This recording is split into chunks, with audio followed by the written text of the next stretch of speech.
My name is Daniel Crumerlato. I own a business called Ghost Walks, and we do tours throughout the city of Hamilton and Niagara.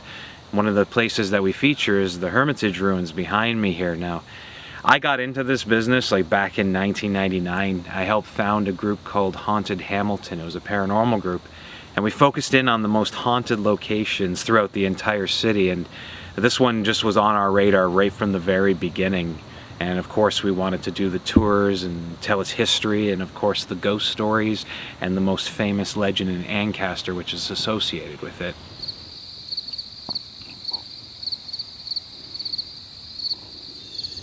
Now, one of the main reasons why the Hermitage is so known, at least from the ghostly standpoint, is a famous legend.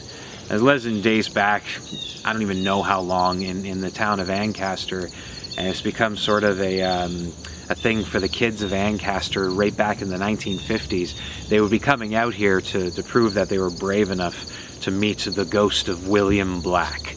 So where does the ghost of William Black come from? Well, it's the legend of Lover's Lane, and it was during the time of Colonel Otto Ives and his niece. It was actually his wife Magdalene. It was her niece, but he saw her not just as a niece but as a daughter, and in turn wanted to make sure that she was married off to the right man, especially the right family, to continue that connection, the higher up end of society. And as she's doing this, going out on different dates with different men, it's not working. And they believe one of the reasons why it's not working is because she had eyes for somebody else. She had eyes for William Black, who was the servant to the Ives family.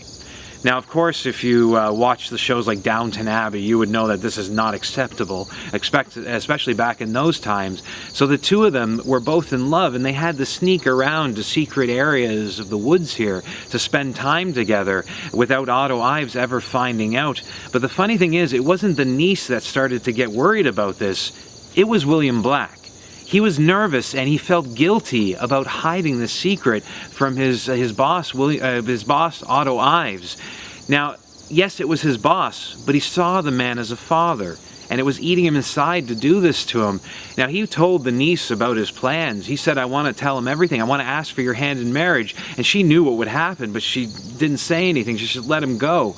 And one night, William Black is sitting with Otto Ives in the parlor of the house. They're discussing the events of the next day, and there's a lull in the conversation. I'm sure at that point he would come forth and talking through all that nervousness and say to Otto, I love your niece. We've been together for a while, and I'd like to have her hand in marriage." And I'm sure Otto Ives didn't agree with that. I'm sure he got angry. Now, they say he ended William Black's employ after that, telling him to get out of the house, to get off the land, and to never come back. Now, William Black would go back into the carriage house where he slept. Now, the very next day, Otto Ives would come out to retrieve William Black, and yes, he was fired, but maybe felt a little bit bad for how he had treated him and wanted to help him along his way. So he goes to the carriage house and opens the door, thinking that William Black would be up sleeping in the loft, but then seeing out of the corner of his eye, William Black's lifeless body hanging from the rafters. Now, understand, back then, it wouldn't have been a scary sight for Otto Ives, a military man. No, this disgusted him because it was somebody throwing God's gift back in their face. For what? For love?